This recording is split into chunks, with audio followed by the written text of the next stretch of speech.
And so we are just a few moments away from tipping things off for our officials today. Joseph Vasili, Alyssa Green, and Nick Capel on the call as Duke starts off with the ball. We are now underway. Thanks to everyone for joining us as Florida State is also recognizing former coach Sue Semrau after 25 seasons, retiring.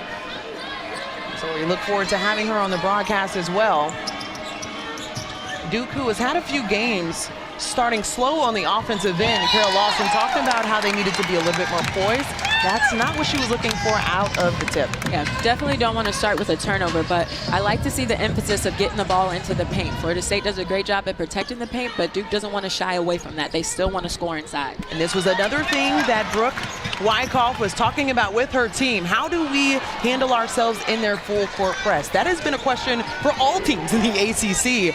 They had a good look there, just nothing was able to be converted. Against this Duke pressure, that is going to be something that Florida State's going to need to do, is be able to break it, but also not miss chippies like that. They're going to want the layups like those to go in. You can see at the bottom of your screen, the Duke starting five. Not much has changed within that group. We did mention Balagoon earning her rights, and Michaela Tipton puts Florida State on the board first. Yeah, you know, not something that we usually see her bringing the ball up off the dribble and kind of going coast to coast for the layup, but, you know, interesting to see the game settle in. Duke starting with now 3 turnovers in a row. So we mentioned those slow starts. We even saw them going back. Here you see Simpson straight down the lane line for the easy uncontested lay-in. So the communication for the #1 scoring defense in the league nationwide as well, just ranks in the top 5. You wouldn't assume that there would be any communication errors there. Yeah, unlike them, especially to start the game, you know, usually that's when you're most locked in, and, you know, just a communication error right there for sure. Bajetti tries to dish it off on the inside, and how about Simpson? Hot start for her at the board. It's a nice, strong finish. She took her time. It was a little bit of a tough catch, but took her time, gathered herself, and went up strong. Simpson, the sophomore out of Edison, Georgia, standing at 6'2", plays more like she's 6'6". Very physical on the inside. Brown short on the play. You can see the sense of urgency from Florida State, how they're getting the ball up the court, with Bajetti able to draw the foul. Yeah.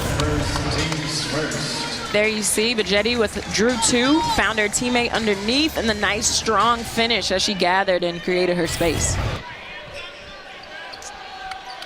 You know, I expect to see that coming off of that loss against Notre Dame, where they didn't shoot it well, they didn't feel good about how they played. There was a lot of things that they can fix and do better, and they've been great at home all season. So I'm not surprised by how they've started this game. Well, starting off, 6-0 start for Florida State, as Latson is now on the board. You mentioned, just going back to that Notre Dame game, they actually had a 1-point lead over Notre Dame going into halftime, but the biggest difference was in that second half, how Latson was held off the free throw line, as well as what they were able to give up on the boards. Yeah, for sure. And Notre Dame didn't shoot the ball particularly well either, but their zone really gave Florida State some trouble, keeping them in the half court, making them, you know, really take their time and be patient and find the best shot. And I would say that Florida State did not do that last game. Bajetti tries to kiss it off the glass, just short. Balagoon with the rebound and advances it to Day Wilson. Celeste Taylor tries to scoop past it on the inside.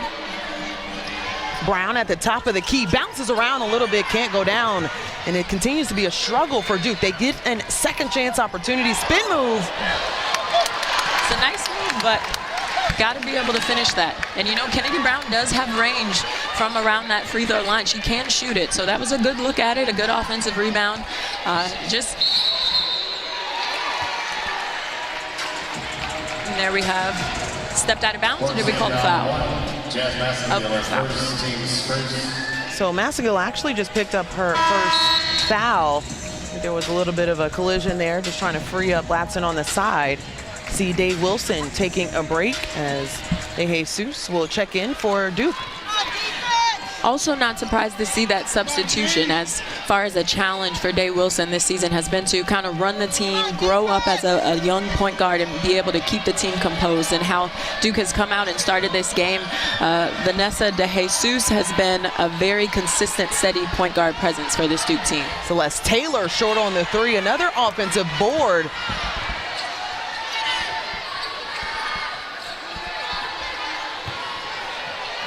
Balagoon gets the and one. And just like that, we finally see a patient possession where it was intentional. Duke got the ball where they wanted to get it. And then you see E right here just with a nice, strong post move. She has position. She gathers herself. She goes up against the contact and finishes to give herself a chance at the three-point play. Can't connect on the three-point play, but just something to be mindful of as well. Coach Brooke Wyckoff was telling us that we have to make sure we keep them off the glass. Second chance up already 2 points for Duke. Yeah, rebounding is going to be a huge emphasis for the Seminoles today. It's been a growth area for them all season, and against this Duke team that does rebound well, Balagoon being one of those rebounders, it's going to be a challenge for them today to make sure they make contact and are physical.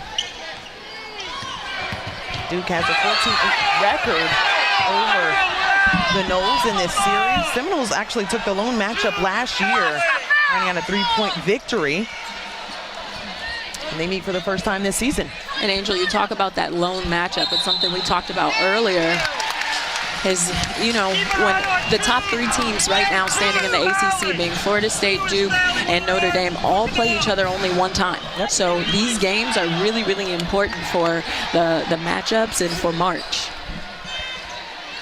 Duke picks up their 4th turnover of the ball game. That's blocked by Brown. It goes back to Florida State. They'll get it underneath the basket with 24. Talk about a tough schedule. Any day in the ACC is a tough one. You can go back to even the game between Wake Forest and Louisville just recently, them picking up their first win over Louisville in program history. And of course, we already saw Jewel Spear when she had a 30-burger with our game, and she added her season high 34. Yeah, she's a terrific scorer. She really, I mean, she went crazy just in that game. She really did. Rossetti was blocked at one end. Balagoon gets it with the double team as she's welcomed. That's a jump ball, and it says that it's going to go back to the Noles. You see the emphasis from both teams to really protect the paint and contest every layup. Valencia Myers checks in for Michaela Timpson. Team calls her KK. It's okay for us to do the same, so we'll throw that out there a little bit. You can see the full court press as Rossetti was held up. They get the ball back with 27.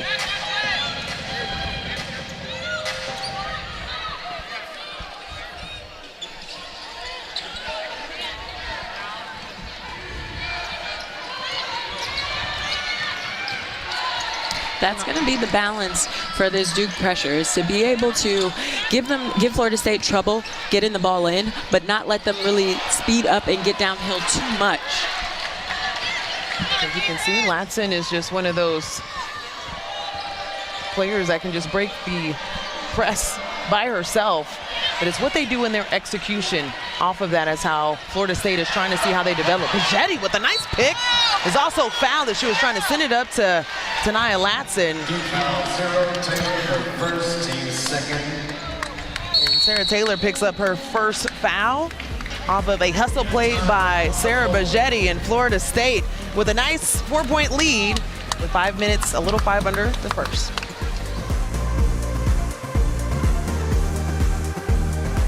We welcome you to ACC Network Basketball presented by Food Lion. At the top of the show, we showed you the dynamic duo with Duke, Cheyenne Day Wilson, as well as Elizabeth Balagoon. But on the other side, we would be remiss if we didn't mention the duo between Florida State. You can see Taniyah Latson as well as Michaela Timpson, all 6 points that they have so far and the numbers that they've conjured up all season. Yeah, I mean, they're just a great scoring duo. Michaela Timpson is also a great offensive rebounder, so you will see her in this game be able to get some of those missed shots and put them back in. But it's no surprise here that they have all 6 points to start this game. I think another thing just to look at as well, Duke, who wanted to improve on the offensive side as far as how they attacked out of the gate. Already 6 turnovers, 3 in the last 131. So for Duke, continuing in this game, trying to see if they can fine-tune just being on the same page. They get a nice wide open baseline look for Reagan Richardson, who has also been pretty good for the Blue Devils in the last few games. The sophomore Charlotte, North Carolina, she's averaging about 7 points per game. transfer from UGA. She played there as a freshman. Richardson, you can see the aggression that she has, and that's her second attempt coming out of the timeout. Yeah, and she had a nice move right there, just a nice hesitation to get the big to stand up and went by and went all the way to the rim. Would like to see them be able to finish some more of those and reward themselves, but she will definitely stay aggressive.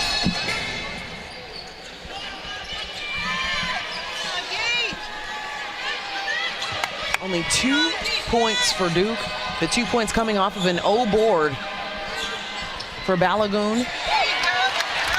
And they limit them to 1 shot there.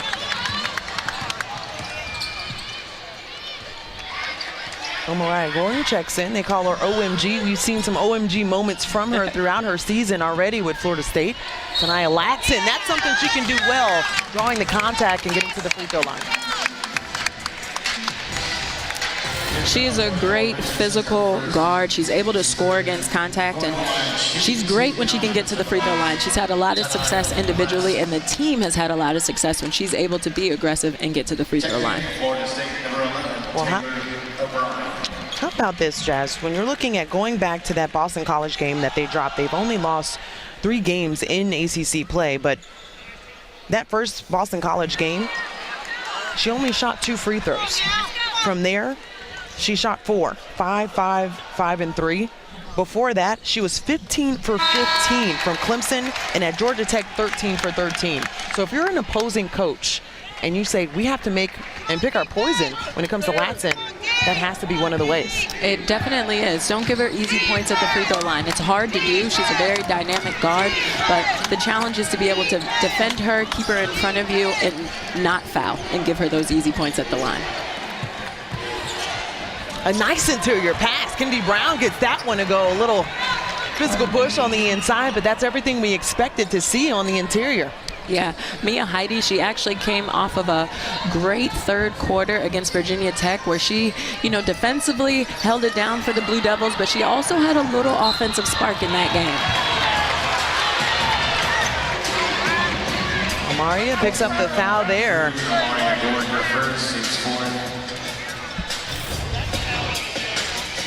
They get the ball inside, and, she goes for the steal, but she ends up coming up with a pass to finish at the rim. It's a great offensive execution for the Blue Devils. So Maria picks up her first foul. And another foul assessed. We've seen the whistle blown a little bit more since the last timeout that we've seen from Duke. The level of aggression we've seen from them has definitely been different as well. Yeah, I think it's a physical game. Both teams really trying to attack the paint. Both teams trying to be physical on the rebound. But we have like 4 offensive rebounds for Duke right now. So that is an emphasis for the Seminoles, is to be able to box out and not give them those second chance opportunities. Oliver knocks down the first of the pair.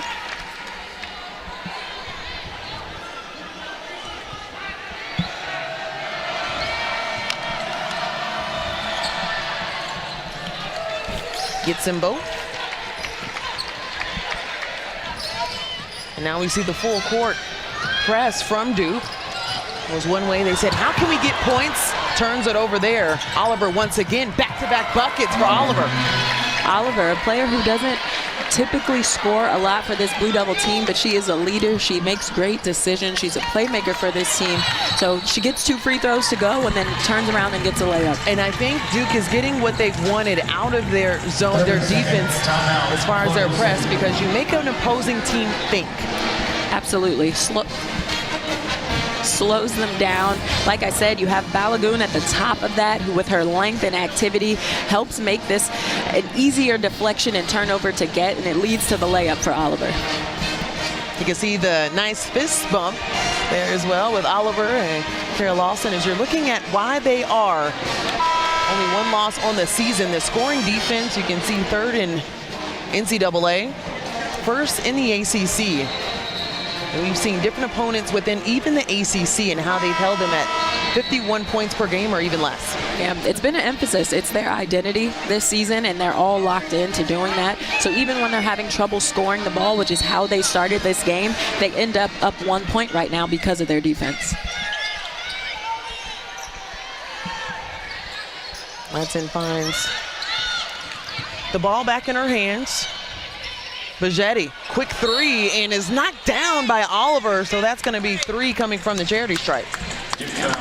Definitely some contact there. It's hard to do. Bajetti's been shooting the ball so well as of late, so you have to run out and contest. Just need to chop your feet and close out without committing that foul. Quick release. Bajetti, as we mentioned, just one of those players, I can say for both sides, the bench has been really key in their success throughout this season, but Sarah Bajetti in the last 5 games has been very impressive in how she's been able to step up, shooting a very efficient number from the 3-point line and even in double figures for the Noles this season. She truly has. We saw her really emerge in that Boston College loss, but I feel like she took that confidence and she's continued to be a force on the offensive end, looking for her shot, being aggressive, where she's traditionally been known as an irritant defender for this Seminoles group. Coach calls her the physical guard, the best defender, so that's another impressive thing about how the Noles value her. A nice bounce pass on the inside, but that's broken up by Latson.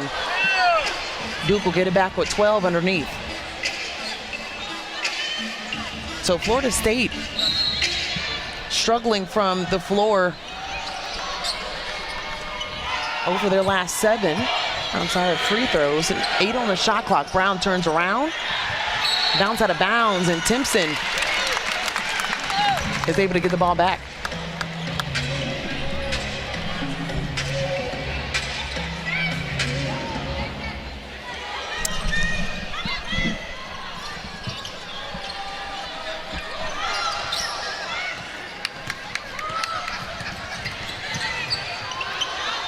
Quick as they come. It was almost like we were watching her and seeing everything unfold. And one for Latson. She gets downhill, gets the play at that fast pace. She just gets it out of that pressure. She gets in the middle, gets right into the seams, takes a nice little pull up from the ACC and knocks it down. That foul was on Heidi. Oh, and a double dribble at the top of the key. A little bit of indecisiveness there, and the tough part about that is this is the 7th turnover for Duke. And the tempo of this game has been pretty fast. Kara mentioned when we talked to her that she wants the game to be up-tempo. She wants them to play their pace, and we know Florida State likes to play fast. And you see both teams really getting the ball up the floor, whether it's off the pass or the dribble. Have another turnover, this time by Latson.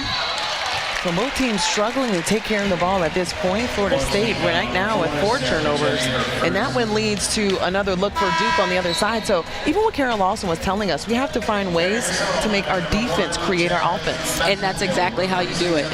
You're able to either get them to take tough shots and get the rebound and get out in transition, or off of turnovers, being able to attack the paint and give yourself a chance to score some layups or get to the free throw line.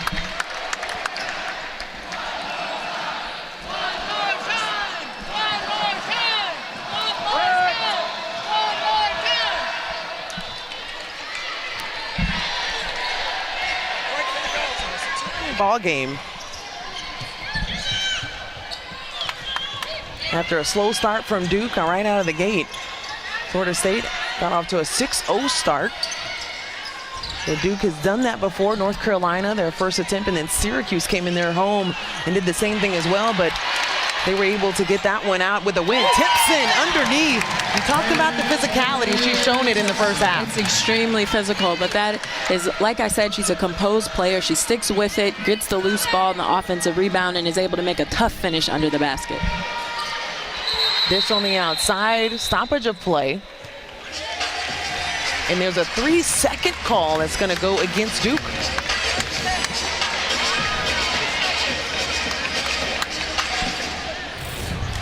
Here you see KK Timpson getting offensive rebounds like she does and finishes. That's a tough finish, and being able to control that ball with the defense right there grabbing at it, she's off to a great start. Nice look on the inside by Valenzuela.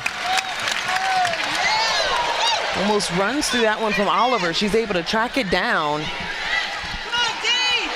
Forrestdale sends it up to Adea Seuss, and she knocks it down for the 3.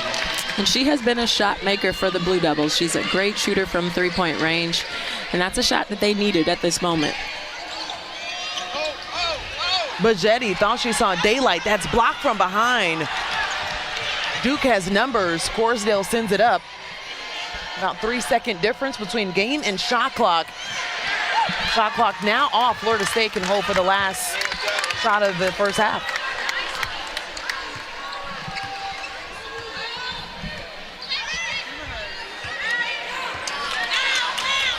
Sarah Bajetti waiting till the 10-second mark.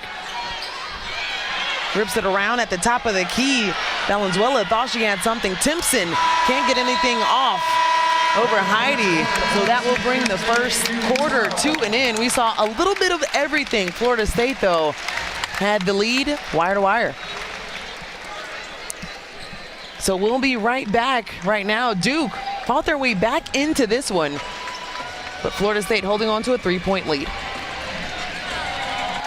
We're about to get things going for the second quarter, but Florida State is able to hold on to this 3-point lead, but it has been a battle, and mainly because Duke has been able to go back to their bench, something they've been able to do all season. As you can see, help is on the way. Well, it was indeed on the way after that first timeout in the first quarter. They have 10 bench points to Florida State's 2. That means only one starter for Duke has scored, and that was Balagoon. Yes, and you know, that's been what has made Duke successful so far, is that depth and not really relying on any one player for their scoring. You know, there are people on the bench who have started, starters who have not, so that's kind of how they're made up, but they're going to need more production from some other players.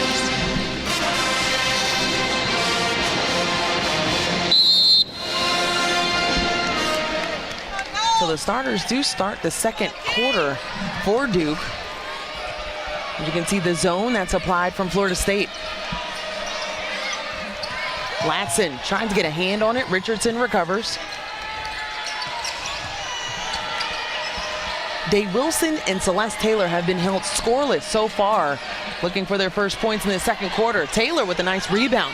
It's a great offensive rebound, but this Florida State defense is really doing a good job at making Duke take their time and being there on every catch.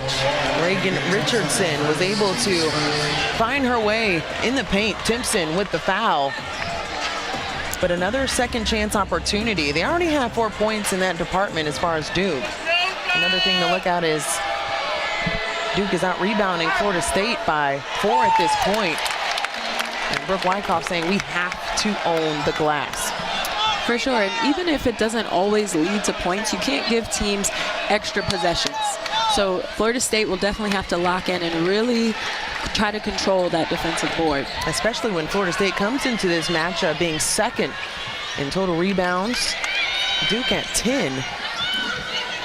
You can definitely look at how Timpson has been a big key in that as well. Bajetti able to get out of the trap and just trying to settle things down for Florida State as well. And this is the first time I really saw that. A lot of times so far in this game, Duke's press has been able, and you see the nice and one from Michaela Timpson. She is just playing amazing right now. I think the thing that you have to realize in her play at this point is the growth that we've seen from season 1 to season 2. More physical, and then obviously too on the block, just a bit of more maturity in her moves getting to the rim. Yeah, she's a candidate for most improved for sure in the ACC, and it's the composure. As a sophomore, she just really is even keeled. You never see her get too high or too low, and she just shows up and does what's needed for her team to be successful. There's a violation, so she'll get another shot at a free throw. She's doubled her points average since her freshman season. She was averaging about 6 there, and now you can see how she just continued to just blossom in her sophomore year.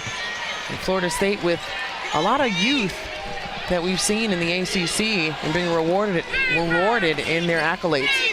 And some of these growing pains kind of come from that. You know, they do have some young players that they need to perform and be significant parts of a team. So there's some growth in doing that. Celeste Taylor trying to thread the needle and get it to Brown. That's knocked out of bounds. They'll get it back with 5 on the shot clock. And Florida State has tried to collapse on the inside, knowing that Duke is very efficient as well with scoring and getting to the rim. Richardson curls, baseline shot, bounces off. Did a nice job of being able to have a quick release on that shot. But again, Florida State is there on every catch. Timpson tried an up and under move, gets her own rebound, and a lot of hands coming in. Celeste Taylor got the tie up, but Florida State will get it back. Timpson brings it down on that rebound and just gives the guard a chance to swoop in there and tie her up.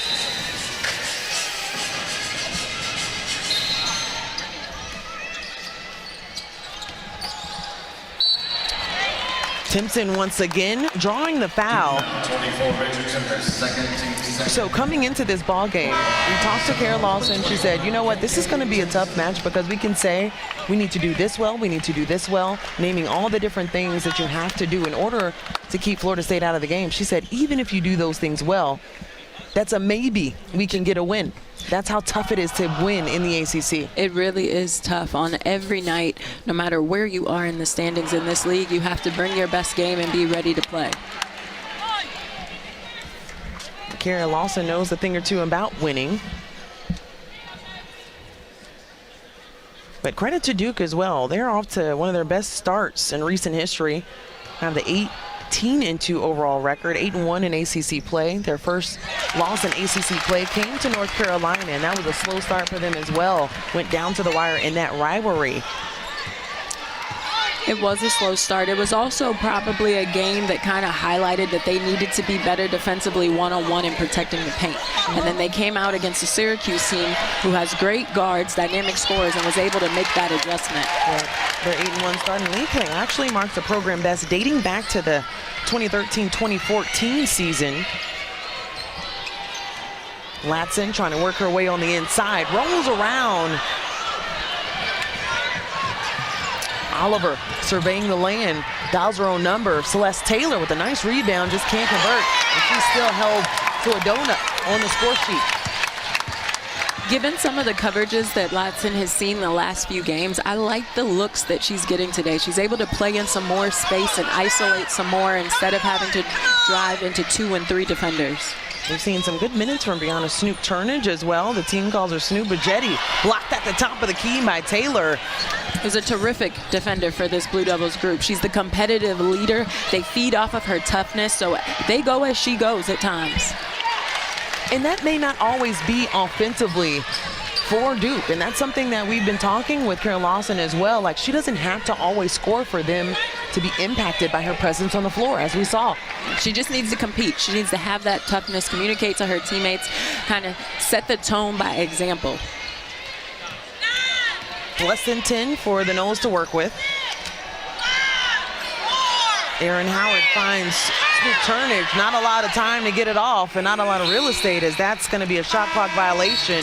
You can see Kara Lawson very pleased with that last defensive series. Yeah, every defensive possession is not going to always end in a rebound or a steal. To be able to play the full shot clock, play positions, keep your man in front of you, not get beat, and end with a contested shot is a great defensive possession. Also the 4th turnover for Florida State. They haven't scored in the last 2:30. So as far as the adjustments coming into the second quarter, Duke really tying it down on the defensive end. Bajetti held up. Nice transition defense by Duke as well. Yeah. Which is going to be important, especially the way that this Florida State team likes to get the ball up the floor and score in transition. Duke's going to have to sprint back. Area Seminole, number 1, Jasmine Massengill. Number 11, Taylor O'Brien. So Jasmine Massengill as well as Taylor O'Brien check in for Florida State. Come on, Noles! Massengill, the transfer from Kentucky. There's another foul that's being assessed against Day Wilson. And resets the clock. 30, Day Wilson. So that's her second personal foul. So quickly, without hesitation, and Duke De Jesus checks in. And Duke likes to play physical, but it's been an emphasis that Florida State is great from the free throw line. So the more that you foul them, the more you give them chances at the line. They're already 5 of 9. They're not finishing at the clip that I'm sure they want to, but they already have 9 free throws.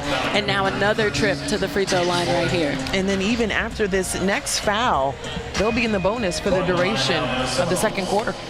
Shooting 2, Mariana Valenzuela. Now Mariana Valenzuela steps up to the free throw line.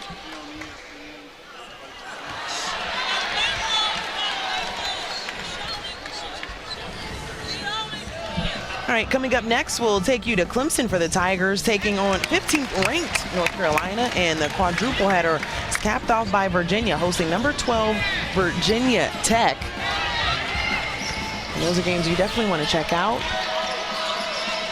See North Carolina, as we mentioned, gave Duke its lone loss of the season. And Deja Kelly just really emerging in her last few games. It's a great offensive rebound by DeJesus.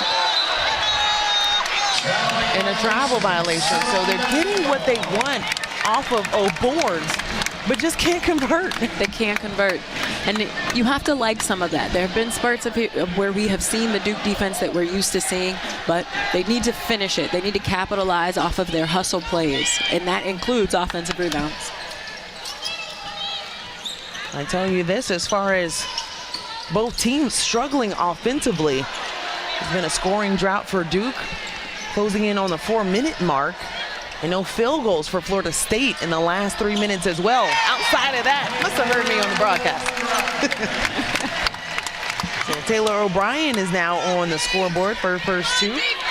Who's known for being a spark off the bench. Before her injury earlier in the season, she was actually second on the team in scoring. Yeah, missed 10 games with that lower leg injury, but just understanding what her purpose is, as you can see, working her way on the inside, and that's denied on the inside by Kennedy Brown. She's been a force in really protecting the paint for Duke.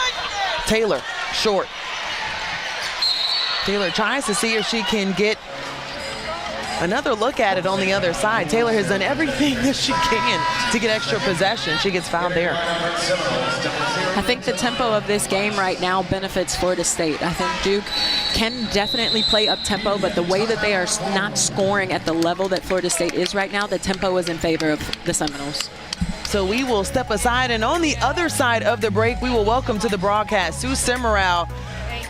After 25 seasons retiring and being honored here at Florida State.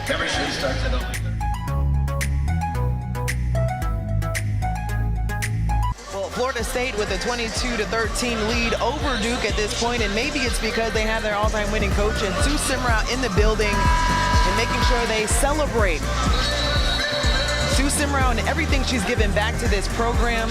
And that's the definition of what she has been able to do, is build this program. So, of course, we are so honored to welcome you to the broadcast booth. We know you've been here a couple of times, but for us, this is very special. I know that we were able to see you being honored at half court and given your flowers, and they're so deserving. But when you're receiving that and actually allowing the fans to even say thank you, what was going through your mind at that point? Well, honestly, what was going through my mind is the lead, 22-13. All right, calm down over here. I know. We got a little battle going, but no, I mean, seriously, it's just fun to be at a game and, to be on the other side of it. I love what's happening right here. You said you love what's happening. Well, you have to even talk about what Brooke Wyckoff has been able to do. She was the interim head coach for you when you stepped away, and with everything she was able to do then, even getting Coach of the Year award nominations, and just seeing how she was able to really invest in the team at that point. How proud of you to see her now taking over the reins, and you coached her as well. Yeah, I think COVID is hard for anybody, but what Brooke did during that COVID year was phenomenal. I was glad I wasn't coaching, and I tell you, it was tough. So she is prepared and has done a phenomenal job so far with this team, and it'll only get better. I think just looking at it from my perspective, one of the coolest things just seeing how you've been honored is just seeing how you've built the program. And so you can see the different things that you've been able to do, the 3 Elite Eights, the appearances in the NCAA tournament, and the 2 ACC championships. But what it comes down to is that you're a builder of community and people. And so I can say that it's very impressive on our side, just seeing the community come together. And one thing that I really valued was how you made us see how important it was to give back. Well, and I just see so many alumni that came back because they love this university, and that's That's a good block right there. And that's another good block. one. There we go. Yeah. We have That's seen some great defense in this game so far. It really has been. I mean, look at this. It's just timing. And these athletes now are just so incredibly gifted that their ability, not only athletically, but to time things. When we talked to Coach Brooke earlier in this season, she talked about the culture. And I think that that's what she loves the most about her team is that family culture, the competitiveness. And for sure, that has to be something that comes from you. Well, I think it comes from all of the players. They know why they're here. They want to work together, and they don't care who gets the credit. It's been fantastic to watch that continue. Brooke started that as a player. So going back to even now, how Duke is really emerging in this ball game. We said it was going to be a slugfest as far as the number one scoring defense, the number one scoring offense. But as far as Florida State, last couple of trips down the floor, we've seen some turnovers. Michaela Timpson trying to see if she can get something there, and that's a travel call. So that's 3 consecutive turnovers for Florida State. And you see Duke doing it by their defense. What they want to do is to be able to convert their defense into offense and make better decisions off of those plays. So you see them get out in transition, get a layup, and then you see a wide open 3-point jumper. And that's how they want to do it. Well, you know this is an elite level when the score is 20-22 at this point. I mean, this is an elite level defense on both sides. So right now, Duke on a 7-0 run, scoring drought for close to 3 minutes for Florida State, but most importantly, they've given up 4 turnovers in the last 2 minutes as well, and Duke now ties this ball game 22-all off of those turnovers as well. On another offensive rebound. We've talked about that a bit during this game, is that Duke is getting the offensive rebounds, but not necessarily converting them and turning them into points. And there you see the emphasis on converting. And another turnover at the top of the key. De Jesus saw some daylight, and she's actually going to get the ball back. But to your point, 11 offensive rebounds to Florida State's 4. And I know, Coach Sue, I know you're retired, but that's something where you're like, what are they going to do in order to change that? Well, I know that that's something they struggled with up at Notre Dame, and so they have put an emphasis on it, but they've got to put bodies on people. That'll be a big difference here going through this half and then the second half. Heidi had a nice look on the right side. Missed the target. And Maria Gordon at the top of the key. Backdoor cut by Latson. No connection there. As Florida State looking for their first bucket in 3 minutes. Aaron Howard sends it at the top of the key. Gordon with a much-needed bucket as they give Florida State the lead with 2:18 left. And she's money from there. You know, she's such a special player. She's small, but she is mighty. She was another Florida Gatorade Player of the Year her freshman year coming in, getting compared to the likes of Courtney Ward during my tenure, and a player that comes off the bench and can provide so much for Florida State as there's a foul that's issued on the floor. And so we have some stoppage of play here. I think it's picture time. You think so? Oh, look at that. 16 NCAA tournament appearances. Coach, I tell you what, just how you prepared us to get to each one, and even seeing alumni weekend and talking to different players from different times, and they all say we were challenged, we wanted to be great, as Latson gets the nice steal here, and a beautiful block by Celeste Taylor from behind. We go block again. It's a block party here. Not giving up on plays. That was a terrific rundown block. Celeste Taylor, we talked about it. Kara Lawson said she doesn't have to just score in order for her to impact this team. She does all the little things, and you can just see right there, not building on that 2-point lead that Florida State has with less than 90 seconds to go in this first half. It's a toughness. You can easily give that layup up and just let it go. Maybe not wanting to foul, but she's a tough competitor, and she wanted to get that again, block. just elite level play. Yep. Elite. Massengill can't connect. Gordon is able to scoop that one up. Works away on the inside, bounces around. Timpson, board. Timpson, another board. Timpson draws the foul and will step up to the free throw line for 2. Relentless play underneath. I love her. I love watching her play. She just has such a great knack for the ball and rebounds, and she can, it doesn't matter how many it takes, she's going to continue to pursue the ball. I mean, I call her a pogo stick. She just can jump like crazy. She can run like crazy, and she's developed into a franchise type of player. She's tremendous. Just from a little town in Georgia. I need to get the number on her wingspan. She's super long. Super long, yes. And does such great things with it too. It's, you know, you get people that are super long, but they don't play that hard. And KK Timpson has played that hard since day one at Florida State. We talked about her being one of those players that has to be recognized for most improved in this season after what she did in her freshman year, doubling her points average. But even more than that, on the other side, defensively, leads the league in blocks and is one of those players in this program history that has a good opportunity to even pass Jacinta Monroe, who holds the blocks record. Yeah, good friend of yours and a tremendous player. I think I love her communication. You don't always see post players that are communicating, and now she's going coast to coast. A block call. She said, you know what? I can do it all for Florida State at this point. I think she knew we were talking about her. I said, put the camera on me. I'm ready to go. I think when you started talking about her, Coach Hsu, that's when she really felt the juice going. You called her the pogo stick. I think she does so many different things well. I think it's really cool that she designs her own shoes even in her spare time. But if you could compare her to anyone that you've seen in your time, who would it be and why?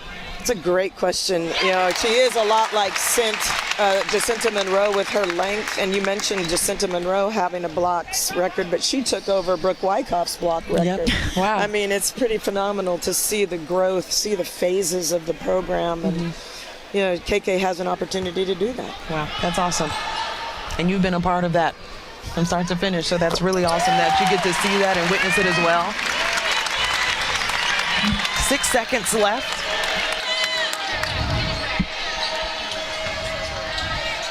Oh.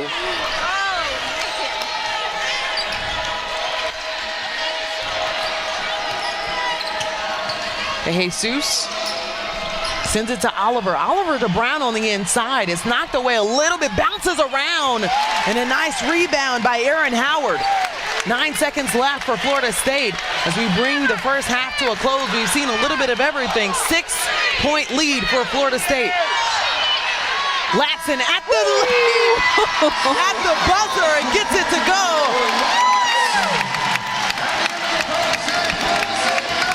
And Taniyah Latson puts a nice exclamation point on that first surge for Florida State, taking their lead to 8, heading into halftime. She is a special player. She could have settled for the jumper, but she gets all the way into the paint for the tough finish going into halftime. You just look at the strength in her legs. I mean, for a freshman, what's she able to do? For Duke, in that first quarter, they had 6 alone. So just a slow start for them offensively as we get things going in the second half. But more importantly, the 8-0 run that Florida State went on at the end of that second quarter in order to give them the 8-point lead at this point. Yep, you're going to want to see Florida State take care of the ball because Duke is trying to turn those turnovers into points. And then on the other end, Duke and their turnovers, they do not want to let Florida State get out in transition. So being able to take care of the ball is going to help with that.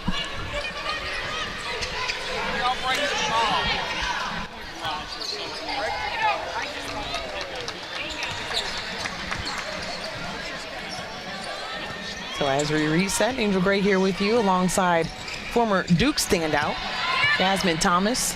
You got to call yourself former Florida State Duke standout today, too. Today? Yeah. I don't know. Today. I feel like I sat a lot. Less than 5 to go on the shot clock. Michaela Timpson going at Brown off the glass, and why not? Kisses it for another 2. She is really showing her full capability today, being able to catch the ball on the block and make post moves. That was a nice just turnaround shot. We know she's a great rebounder and finisher. We know she gets a lot of points off that, but she is really doing it all today. A foul is going to be assessed against Florida State, but going back to KK, she's having herself a day. Yeah, you absolutely go to your hot hand. She just takes that one dribble and puts it up on the glass with a nice touch. Entering the Seminole lineup, number Last 5, year's all Brianna ACC Gonzalez. freshman team as well as all academic team. This year's been nominated for Player of the Week as well with a couple of nice performances that she's had.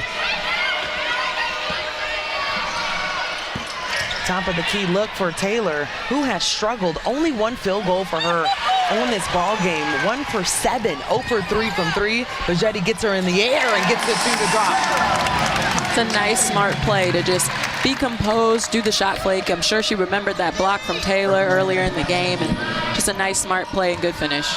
Brown trying to work herself on the inside. You saw the double team come from Florida State as well. Here you see Bajetti sprinting the floor in transition with the shot fake and finish. Just to go back to Timpson as well. She's coming off of a double-double. Now, they didn't get the results that they wanted from Notre Dame. Their lowest scoring output of the season at 47. Latson, full speed ahead. And that's a train you don't want to get in front of. The Seminoles just look comfortable. They look like they are playing their game. It's what you expect to see from them coming off of that Notre Dame game. It's a different team today. I think, too, are you surprised at all that it's only 6 fast break points for them? I am surprised. I think they could have converted a little better in I want to say around the first quarter, but I mean, they're getting some opportunities. Richardson misses the mark there. Bajetti there to clean up the play. Duke shooting 17% from the field. Yeah. You know, Coach Lawson said it when we talked to her, that a big part of this would be that they have to make shots. They are a great defensive team. They have done some things defensively that have been great today, but at the end of the day, they still have to be able to score points. De Jesus comes in for Cheyenne Day Wilson. Calling to the line, those Seminoles, number 4. I think on the other side, you saw the pressure. If you're looking at it from a coaching perspective, how Florida State struggled when there was a matchup zone or even in their previous 2. And they were forced to shoot a lot of threes. In this ball game, they've only attempted 3, but this is a team that has attempted more threes than any other team in the ACC. So finding something in the paint. Yeah, they haven't had to. I mean, they had 16 points in the paint, so that was when the half started. So I feel like they are, like I said, they're comfortable. They're playing their style of basketball. They have not had to rely on shooting threes. And I think that's the adjustment that Duke needs to make. They want to play their style of basketball. They want to stick to their philosophy, but it might be time to make a little bit of that adjustment and kind of crowd the paint. Latson goes flying over Richardson, so she picks up her first personal foul.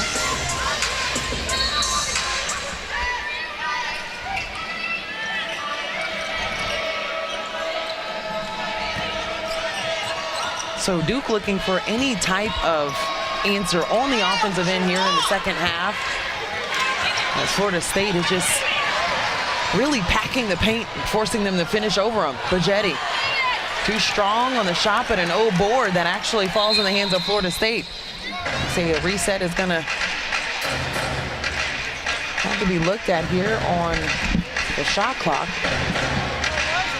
Credit to Bajetti's teammates for running with her and staying in that play. That was a tough take on 3 people, but, you know, being there to pursue that rebound and give them another possession is huge.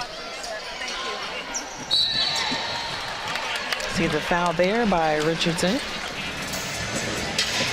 Duke foul, 24, Richardson, her third, team second.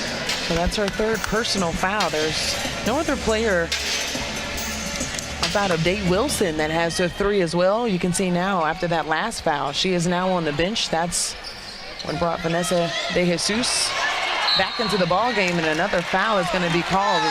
This one going against Sarah Bajetti. So you start thinking about all the fouls that have been compiled in this point. Checks in the lineup. Well, Mariah Gordon checks in. Come on, defense! Come on, deep! Looking at the level of aggression, too, in this ball game. Duke has shot 9 free throws. Florida State, 17. Florida State averages 22 free throws a game. Today, they've already shot the 17, so something to definitely keep an eye on. dish on the inside. This one falls in the hands of Kennedy Brown. That's her first bucket of the ball game. And definitely a bucket that they needed. It wasn't what was drawn up, but it is definitely a good attack on the inside. And on the other side, she picks up the foul because she's trying everything in her power to contain Timpson. And she draws a foul on the reverse. Second, team's third. Going to the line for the Seminoles, shooting 2. You see Balagoon has 2 on her, finds Kennedy Brown underneath for the lay-in. So Kennedy Brown on that side gets her first field goal of the ball game. Also has 7 rebounds, but picked up her second foul as she sends KK Timpson to the free throw line. And that's where she has definitely had her bread and butter, because now she's 6 for 8 from the charity stripe. Already mentioned she's really flirting with a double-double so far in this ball game. Has 7 rebounds to add to her 16 points.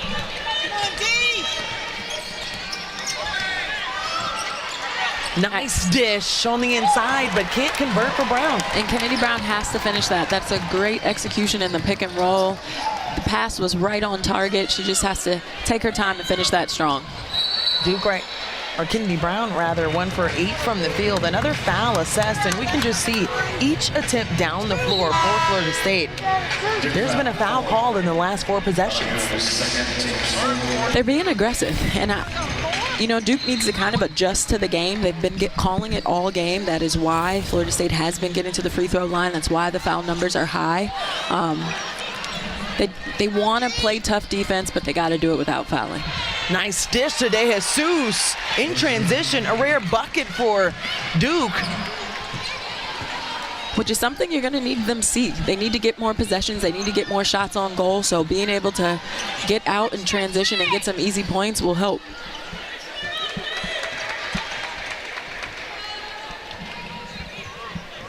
And as we mentioned at the top of the broadcast, their bench has really kept them in this ball game. As far as their starters, they only have 4 field goals amongst the 5. Timpson just continues to pile it on.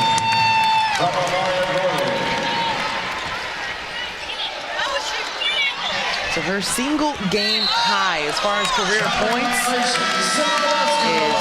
25 versus Miami. She just continues to build on it. She gets a quick break. A well-deserved break. She has really been all over the floor. She is having a great game today. Valencia Myers comes and checks in for Timpson. You see Celeste Taylor as well, trying to do her part in keeping the ball out of Latson's hand. We asked Coach what the scouting report would be against tonight, and she said limit her touches. Easier said than done, as you can see. She keeps her dribble. She breaks the pressure, gets to that top of the key, kind of changes pace, and just gets down a lane line for a layup. If it's the communication, it's kind of Duke running into each other. And now here you have her again in the open floor. Latson thought about the 3. Valenzuela all the way to the rim. And it's the points in the paint as well at this point. Florida State, 26-14 in that department. And you can't be surprised by it because they got beat by Notre Dame on that the game before. And they were disappointed with that performance. So to see them make that change this game is exactly what I'm sure Coach Wyckoff is happy to see her team do. To continue to struggle from the field. Florida State right now on a 6-0 run over the last minute. That can't connect. And that was their first miss in their last 3 trips. Celeste Taylor trying to work her way all the way in. A foul is assessed. And so Duke will slow things down with an opportunity to cut into this deficit as Taylor was stepped with 2 free throws after the break.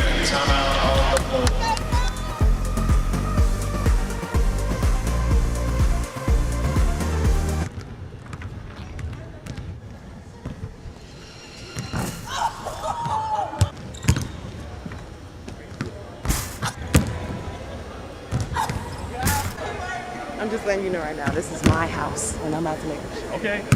She's on the trash.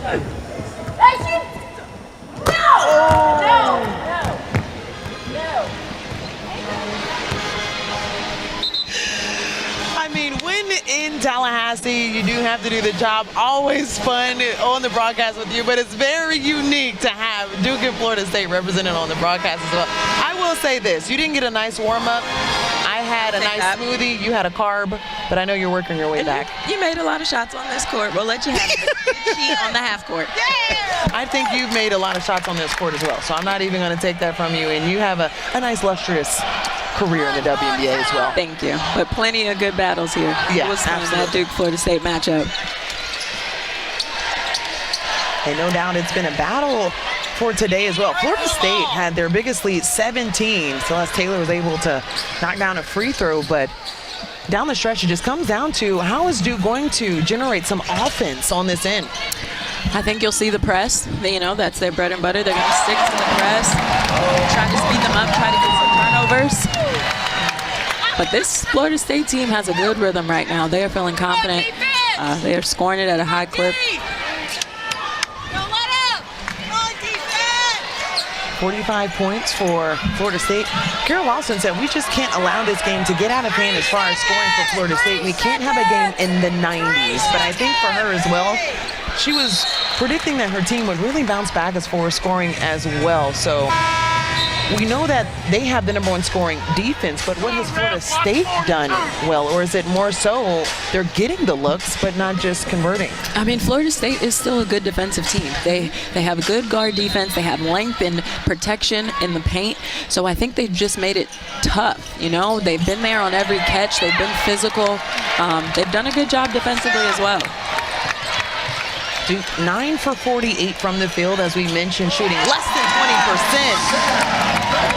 Sarah Bajetti, it's just been the Noles. And they're scoring quick.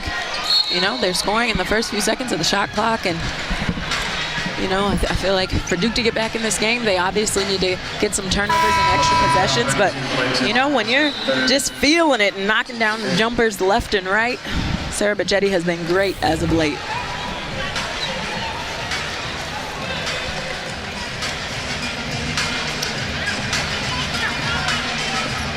Florida State with their biggest lead of the ball game at 20.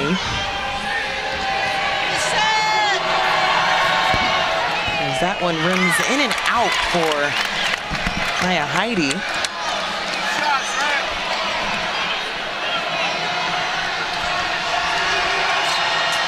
Gets the second of the pair. For the duration of this third period, Duke is in the bonus. And you can see the full court press as Gordon comes back for the ball. Another thing for Duke as well is just how they're able to get points in the paint. You've seen a lot of the emphasis with how they've been trying to get it over Timpson, but they just haven't been able to connect in different levels of playing at this point. Yeah, and I feel like Duke just hasn't had a rhythm. They haven't been able to string together some scores, whereas on the flip side, Florida State has been able to do that. And while the press is effective and it gets them to speed up, they can't relax in the half court. They have to keep being disruptive and keep speeding Florida State up and hope that they can miss some shots and they can get some rebounds and get back on the offensive end.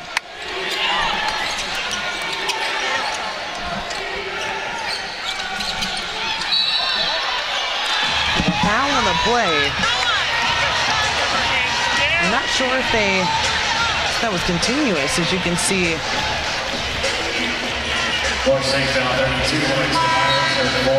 Myers picks up the foul there. Timpson checks back in. That's her fourth personal foul. So it's going to bring Timpson back in from her break in the third. Another thing to look at, too, is FSU with an advantage in the third quarter where they completely erupted. 17-6 advantage. Heidi knocks down the first one. They really dominated in the quarter, and that's where the separation happened. Shooting close to 80% from the free throw line, gets both of them.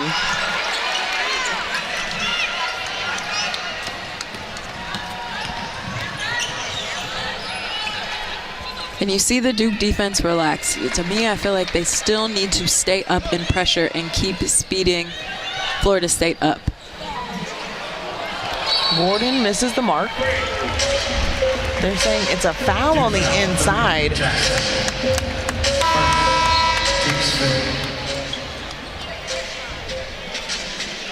They're saying that foul is going to go against Jackson. That's her first personal foul as Jesus will take a seat for Duke. And now both teams are in the bonus with 1:55 left in the third quarter.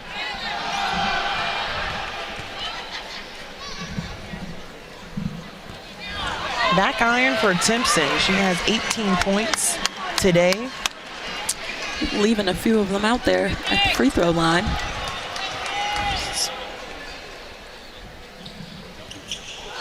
And leaves another 6 for 11 from the free throw line. Really trying to see if she can pick up her third 20-point performance of the season, but doesn't get it at the charity stripe. 17-point ball game. We saw how fast this was able to happen as well, but for Duke, they're still looking for answers, even from their starting five. Cheyenne Day Wilson has been held scoreless. We highlighted her in the beginning of the game. She's 0 for 3 in this ball game. And she's a terrific scorer. She is someone that can create their own shot. So to maybe see her look to be a little aggressive going into the fourth quarter.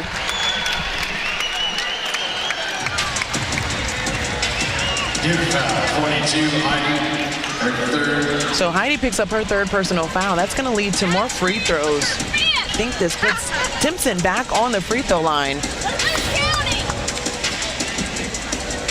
the play here. It's an easy call to make. Just her momentum takes her into Timpson and knocks her out of bounds. It's always going to be a foul. So Timpson gets another opportunity. You said she was leaving a couple of them out there on the free throw line, which she has been to more than any player in this ball game. She shot 12 free throws. And she has a nice looking shot. You know, it's just a matter of the confidence in it and seeing it go down. So she shot 12 free throws. Duke has shot 15 as a team. Knocks down the second. 90 to play in the third. As Florida State has just owned this third frame of the ball game. Going back to the second quarter, Duke was able to go on that 9-0 run to tie it at 22 after a slow start. And a big shot at the top of the key by Richardson. Florida State responded with an 8-0 run to close out the half, and they built on that lead in the third quarter, as you're seeing now. It's a great find by the freshman, Ashlyn Jackson, to find Reagan Richardson at the top for a wide open shot. I think Richardson has been one of those players that has been showing us a lot in her previous games, but can definitely step it up. But for Florida State, I mean, for you to knock down your first three at this point, they have been able to balloon their lead and have a 20-point lead at some point in this game without even hitting a three. That was their first three of the ball game. And Erin Howard is a three-point shooter. So you question just if Duke is still engaged and locked in defensively. Talked about threes. Well, Erin Howard with her 17th straight game with a three. Knocks the lone one for Florida State.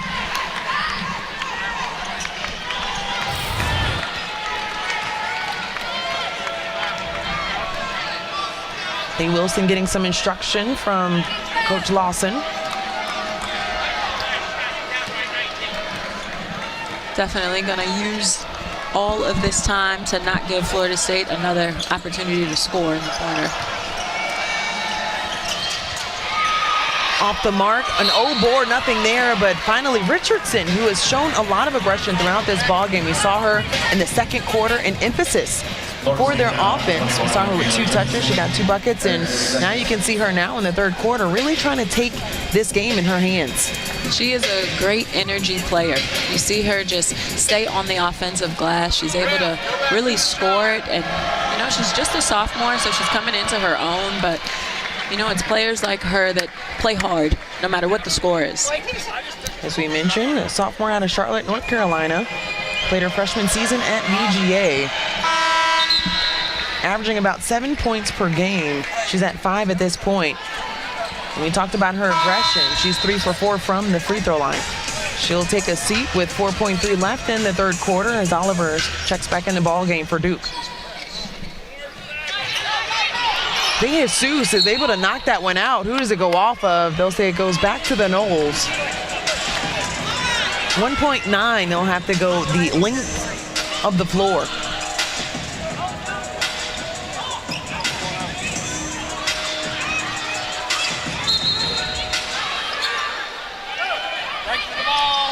Full court, Timpson thought about it. The crowd wanted her to shoot it. She said, nah, I think I'm just gonna keep my efficient field goal percentage in place. So Florida State with an impressive third quarter, 21-12. Duke has some time to make it up in the fourth quarter.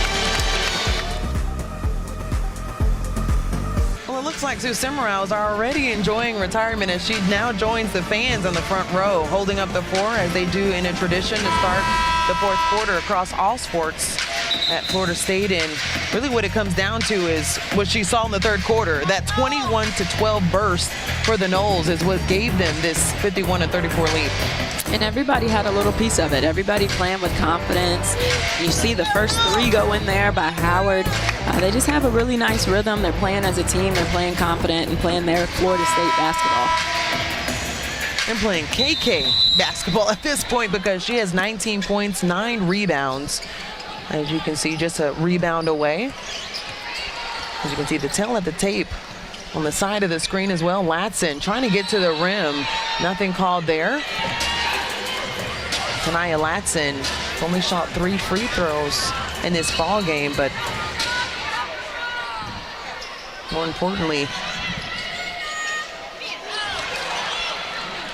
for Duke, they just trying to find different ways to put a little bit more pressure on the defense for Florida State.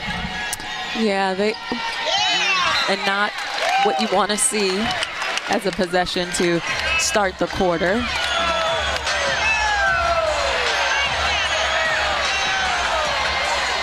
So Joseph Vasili trying to get things clarified with where that went off of, or what team that went off of. He changes the call and says it's going back to Florida State.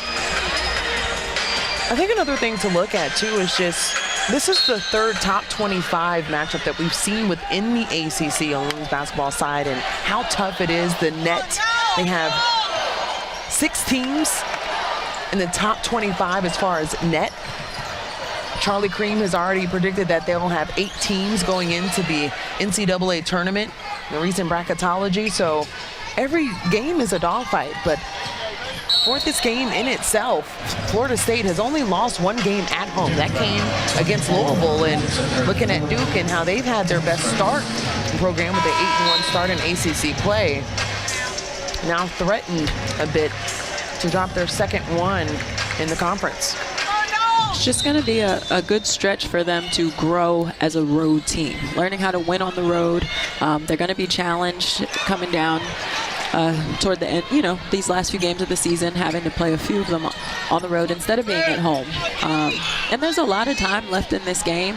You know, it's time for things to click, shots can go in. So Florida State needs to be disciplined and be able to close out a game, and Duke needs to find their rhythm, find some success, and whatever happens with the outcome, they take that momentum into the next game. I think a key point that Carol Lawson was telling us before the game too is she said we've had 7 different players that have led us in scoring.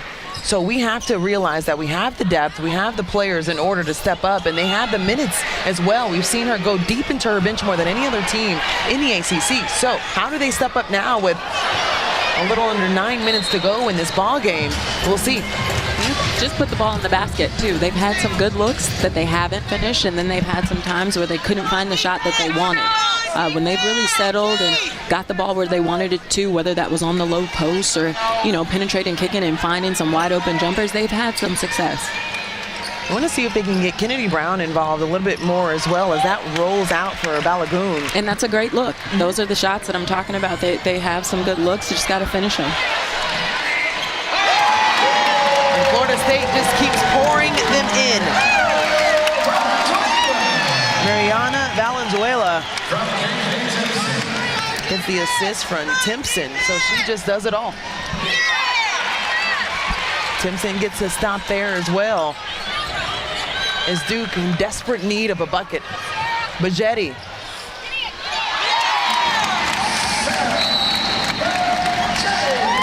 Sarah Bajetti with the emphatic emotion in front of these fans. And for right reason, as they have the 21-point lead over 16th ranked Duke. And there you see, just a nice three-point basket. They just have all the momentum right now, and they look great.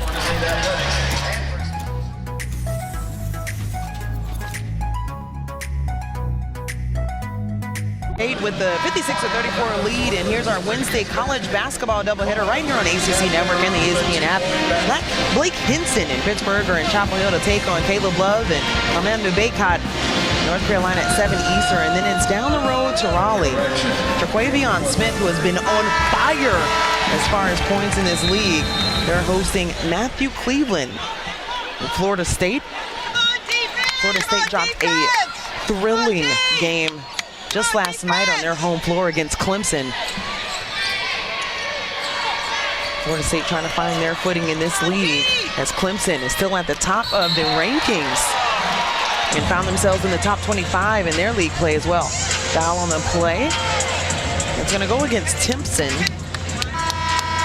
And that's her third personal. Myers checks in the ball game. She has 4 personal fouls as well. Timpson gets a little bit of a pep talk and pat on the back from Brooke Wyckoff. Taylor, who continues to struggle from the field, 1 for 9, and that's another thing. The shots in rhythm, they're getting their looks. Just an off night collectively. You don't see that very often from Duke. Yeah, and it happens sometimes, you know. It's what you can take from this game and learn from it, learn as you go. Still got to stay confident and take the good shots. We talked about staying confident and taking the good shots. So when does it become go time for even Cheyenne Day Wilson, who's 0 for 3 from the field at this point, as that hit misses the mark for Heidi? I mean, I've seen Coach Lawson a few times from the sideline kind of just, you know, ushering her team to go, push it up the floor. Don't get hesitant, you know, keep playing their basketball, keep hunting for shots.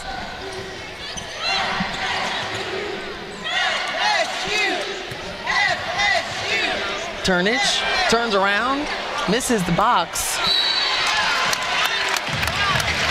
And Myers able to draw the fouls on the offensive board. So that's another thing coming into this ball game. We've talked about it throughout this broadcast, how Florida State responds after their toughest loss of the season. If you're going back to that box score, it was a tough one for them. They had the lead going into halftime. They wind up losing at Notre Dame 70-47. And we asked Coach Wyckoff, is that one of those games where you say, throw away the tape, or we're going to watch the tape and learn from it? And she said, we have to learn from it. And they have definitely responded today. They are 41-38 on the total rebounds for today. So they definitely made that an emphasis, and they responded and met that challenge. They highlighted the duo coming into this one for Florida State, and they have not disappointed. Tania Latson with 11 points. She leads the league in scoring, as well as Timpson with 19 and 9, seeing if she can pick up her third 20-point performance of the season. As Duke gets their first points of the fourth quarter. And Duke is still doing a great job on the offensive rebound. So you see Taya Croasdale put that offensive rebound in.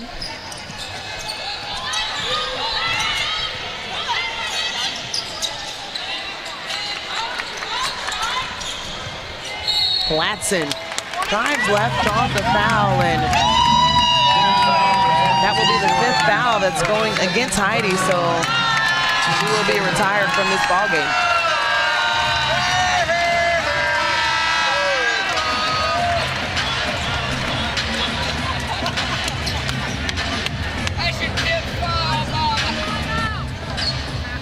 So Duke will also take this time to just reconvene and get on the same page.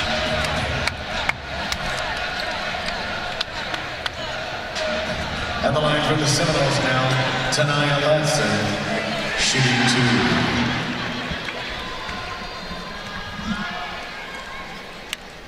2. Latson knocks down the first of the pair as we talk about this amazing crew that we have here every Thursday at 10 Eastern, right after our women's basketball doubleheader. The Nothing But Net crew will break down the night in the ACC with highlights and analysis of every women's game and look ahead to the best games on the schedule in the coming week. That's coverage you can only get one place, right here on the ACC network and the ESPN app.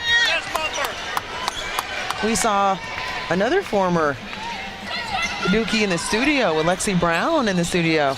Yeah. Them as well. So you guys just taking over the broadcast. Trying to dabble a little bit on the media side of things.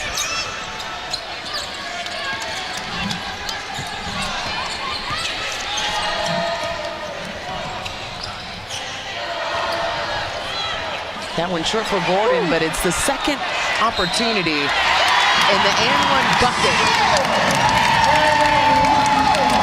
You're a passion player, Jasmine. Say it again. You're a passion player. And you know how important it is for second chance opportunities. And it's not easy, the effort, the energy that goes into it. And right now, Florida State just seems like the hungrier team. They really do. You see Gordon there, she misses her shot. She on an almost air ball maybe, saves it from going out of bounds, gets it to her teammate who gets an offensive rebound and a putback. That's all hustle. All hustle.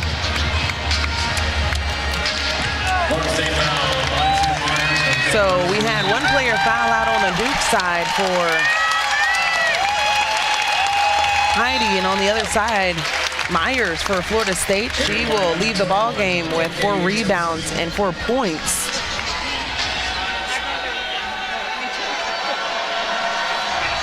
As Day Wilson looking for her first points of the ball game. So young in her career, hasn't been seen with this type of adversity, but even going through her box scores, she's had moments, and it's been somewhat of a roller coaster at the beginning of the season, trying to see her footing and what she was going to be. The last 5 games, she's really put on and shown us what she can be offensively, but how does she bounce back from this type of performance? You know, I think it's been more of a growth opportunity for her this season of being able to run her team, and never want to see this. So there was a collision over by the Duke bench.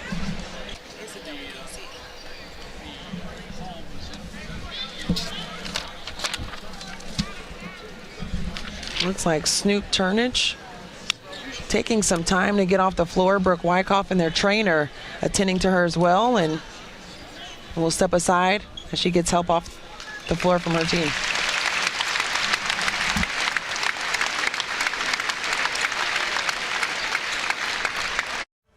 We welcome you to ACC Network Basketball presented by Food Lion. You can see Coach Sue getting her flowers and the nice basketball. And how about this?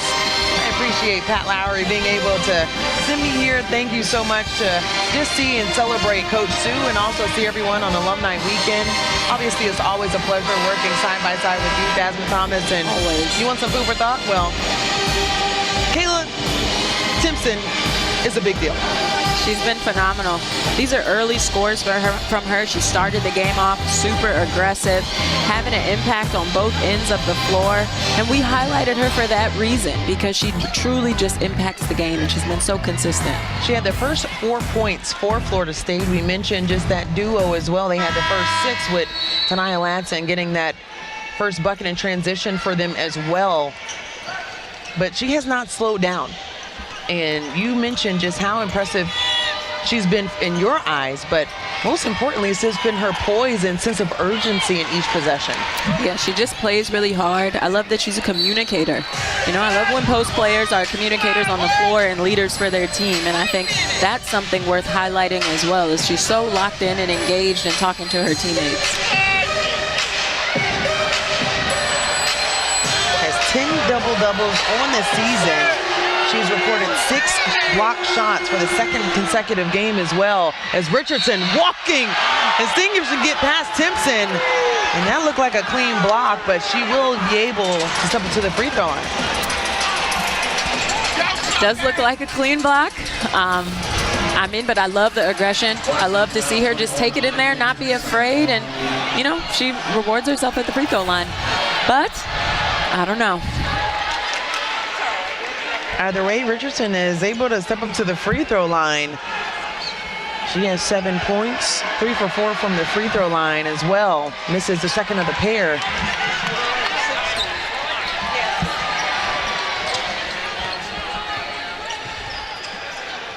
Shirley Timpson is in to get that rebound. We got to get that double-double, right? You would think that at this point you just toss it off the rim as Cheyenne Wilson finally able to get her first field goal of the ball game. Like I said, the momentum of how you finish a game is just so important going into the next game.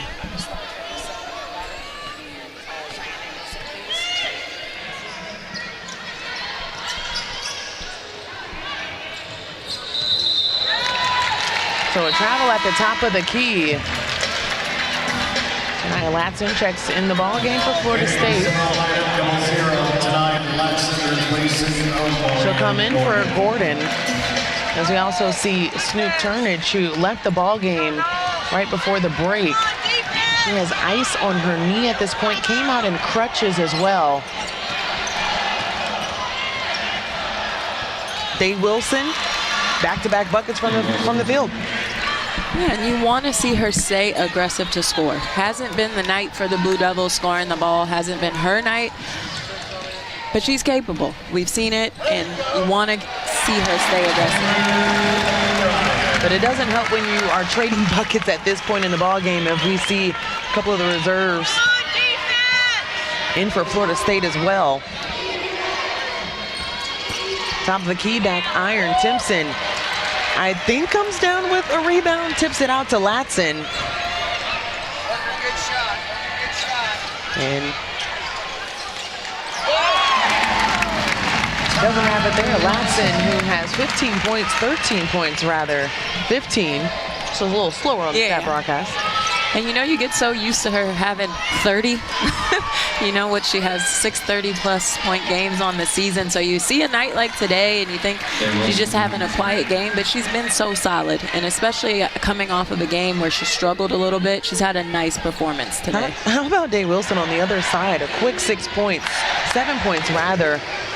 Got her first point at the free throw line, but could walk away in this ball game in double figures. De Jesus gets a nice look at the other end, and a quick timeout for Brooke Wyckoff. Not too pleased with how her team is trying to close this one out. So they'll step aside. We'll step aside with them. Florida State with the advantage, but 15-15 in the fourth.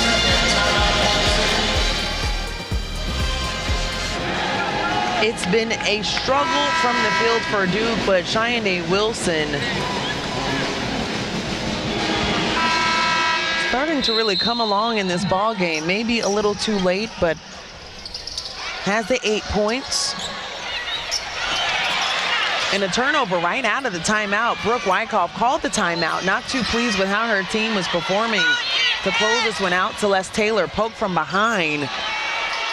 Brown finds it, rims out, and it's been that type of night for Kennedy. It really has. But I'm not surprised that Coach Brooke would call that timeout because, like I said, it's important how you finish the game. It doesn't matter if you're going to win the game. It doesn't matter if you're up, if you're down. You want to finish the game strong and take that into your next game. And it's next game indeed. But they close this one out. As Oliver gets the look, left hand, and no good. It's just been a very, very tough night. Very tough night. And it doesn't get that much easier. Duke will have to go back home. They host Pitt. Then they'll go on the road for 2 games. That'll be against Notre Dame and Boston College. Notre Dame, as you can already tell, with Olivia Miles at the helm, and has been on fire throughout this entire season. Dara Mabry, tough news hearing her go down with an ACL injury that is going to end her career at Notre Dame. Had a heartfelt message to her teammates and the fans. So we wish her the best going forward. Absolutely. You hate to hear that, hate to see it. But wish her well in a strong and speedy recovery. And just like that, Timpson has the double-double she was looking for. 21 and 10. That's her third 20-point performance of the season. Day Wilson, after a slow start, had all her points in the fourth quarter. And we know she can score in bunches. It's just, you know, too little, or, you know, too late. And maybe that's something that you look at moving forward, is trying to get her going when Duke's having trouble scoring, what they're shooting 25% from the floor today. If you can get some of this is what she does. She's a great shooter, able to find her own shot. Just need some more of that earlier in the game.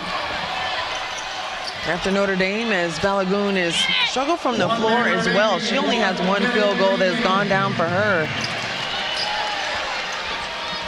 You can see them not relenting at all as we're less than a minute to go in this ball game. They'll also see Boston College, who had the upset win over Florida State, had a nice win against NC State as well. So there is no time off in any ball game for either team. Florida State, a much better performance in that Notre Dame game. And they'll see Wake Forest next on February 2nd. Wake Forest, as we mentioned at the top of the game, as Latson trying to work her way through some traffic, and that's going to be an offensive foul with .7. So Duke will get it back with a little extra. Getting the civil lineup, number 4, Sarah Majetti. Replacing Tanayo Latson.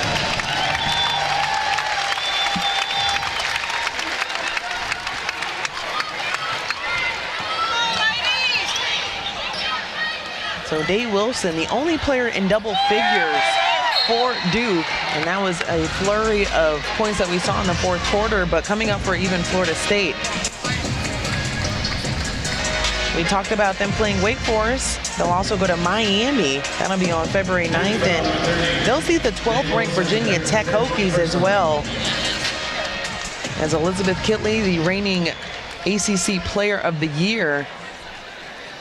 They've struggled throughout this season. Has 5 fouls. She needs to go off the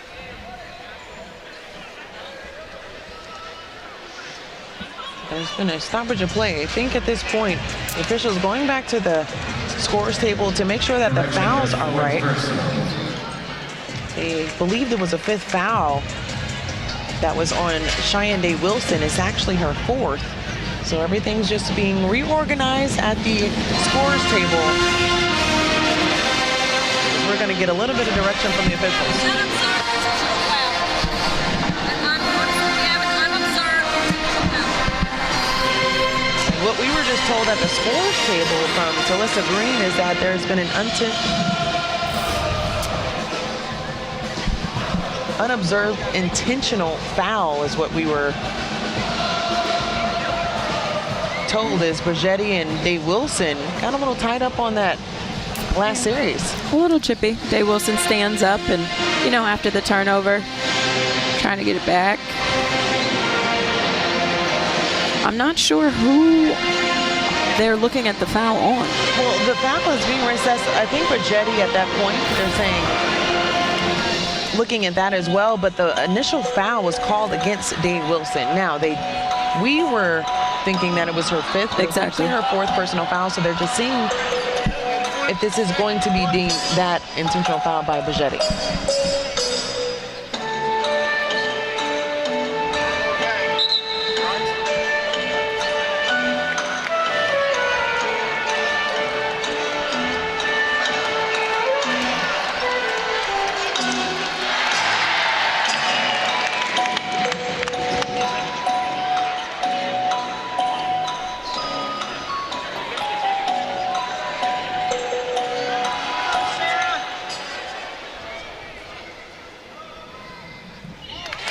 Bragetti knocks down the first one. We didn't get any clarification of what we saw at the scores table, so we're seeing that nothing was called there for egregious movements. Yeah, I think the right decision. You know, it's been that kind of game for Duke, so you see, you know, Cheyenne with the turnover and just stood up quick, and, you know, Bragetti's a tough player. She didn't swing the elbow, so maybe that's why it ended up,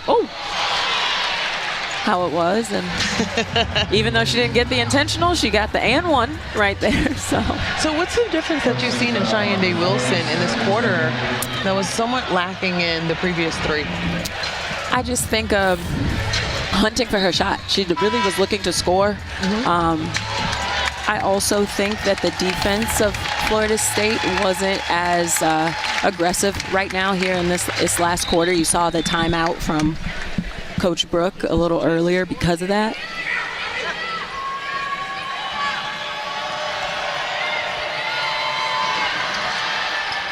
$14 points for Cheyenne Day Wilson, but it's not enough as we see the final ticks on the clock for Florida State.